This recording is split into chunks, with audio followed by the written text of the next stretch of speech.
Alrighty, ladies and gentlemen, welcome. White Blood Cell here. We're here with the another couple recordings here. I'm starting this new series during the week. Today is going to be Upload Tuesday, where I have two videos that I'm going to actually record and upload here.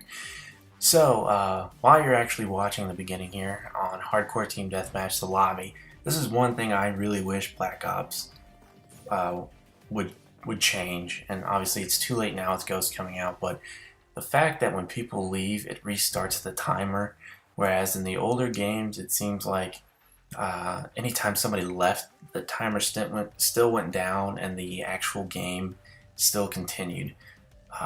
Huge pain in the butt, especially if it's a map that's not particularly popular with the Call of Duty gaming crowd. Very irritating and annoying. So hopefully we can get that recognized here. Ghosts coming up. By the way, if you guys haven't seen that multiplayer Ghost game reveal with multiplayer, highly recommend it. It's about an hour long. Watched it, fell in love with it, and I thought it was absolutely amazing. I really like what they're bringing here. So right now we're doing some Call of Duty here, Hardcore Team Deathmatch on Studio with Black Ops 2. This is a fairly good game. I'm real excited for this one. Came down to the wire, and of course I'm not going to tell you if I won or lost on this one, but we'll definitely check it out here. One thing that really happened a lot in this game was that I never really had good communication with my teammates here. Communication is always nice, especially on a small map where you can easily be snuck up behind or from the sides, so that was kind of irritating. So yeah, definitely if you have any friends with mics, definitely play with them.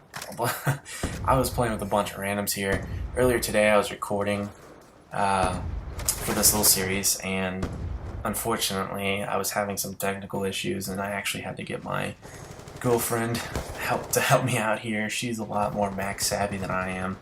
I grew up with Windows and PCs and throughout my entire childhood till now, where I actually have Mac, an iMac and a MacBook that my girlfriend owns.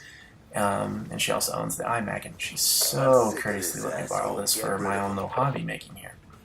So essentially here with the Vector is actually a gun that I used to really like towards the beginning of playing this game.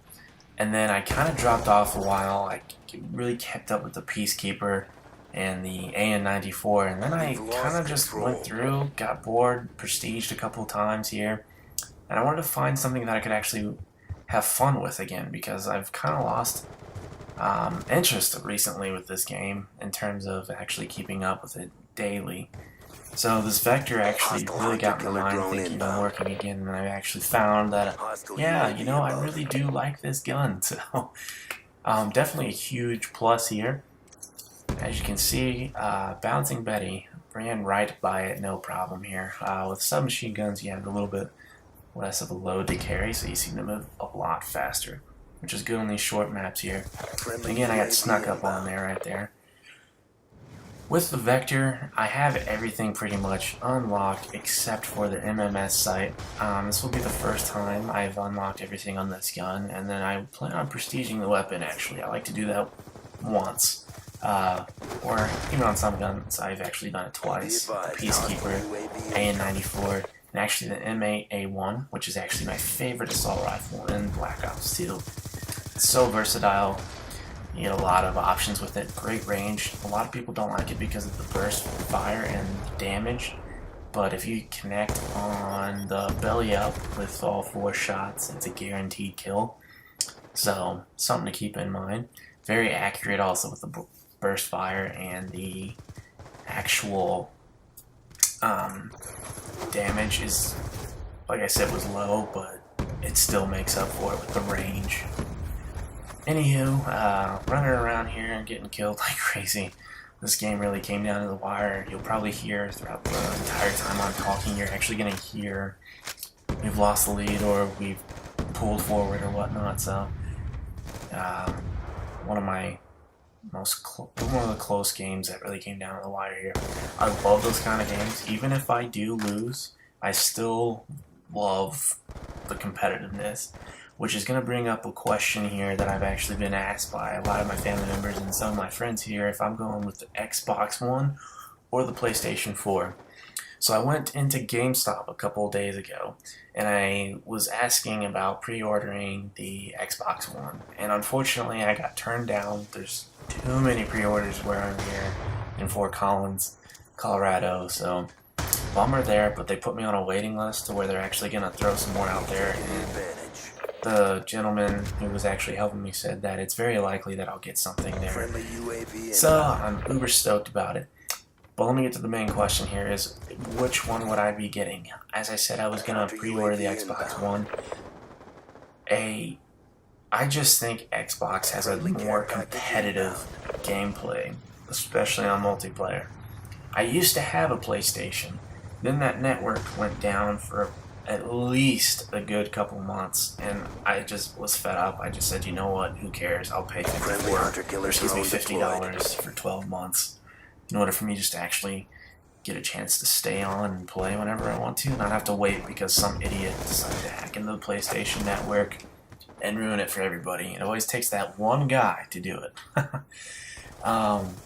So yeah, I'm sticking with the Xbox. As I was mentioning earlier with the GameStop gentleman who actually helped me out today, he told me that Microsoft is actually thinking about dropping down the price by $100 to actually create that competitive with PlayStation. He said that they're possibly taking out the Kinect with it, and I think it's a smart move by Microsoft. I wouldn't buy it for the Kinect. I've only used the Kinect only a couple times, I think, with the Xbox, and that was in college when I was at Northwest Missouri State. With some friends there. That's probably the only time I've ever really used it. I don't really particularly care for it. I understand how some people do. My girlfriend thinks I need to get some exercise in with it. So why would I like it? No, I'm just kidding. But honestly, it's not something that was really a huge buying point for me.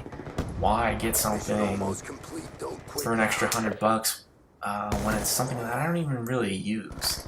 So that was again, another really debate I had. It took me forever to figure out which I was going to get, and I finally decided to stay with the Xbox. You know how some people are, when you say, oh, you know what, I'm still unsure, but subconsciously you're going to stick with the one that you currently have. And I just renewed my gold membership, so of course I'm going to stick with it. I'm not going to waste $50 and then just not play on something I just renewed. So anyway, towards the end of here, I was actually doing really well. This scene right here, yeah, my girlfriend laughed at me. She was painting her nails when I was recording this. And there you are, folks. That was the end. I lost. First video I ever put up that I've actually lost. Everybody's like, oh my god, what are you thinking? And, it's a close game. Props to Scoop Oil here, the final kill on YouTube. So thanks for tuning in, guys. Again, like I said, this is a new mini-series I'm going to put up on Tuesdays called 2 Upload Tuesdays. You guys have a great night, and the second video should come up here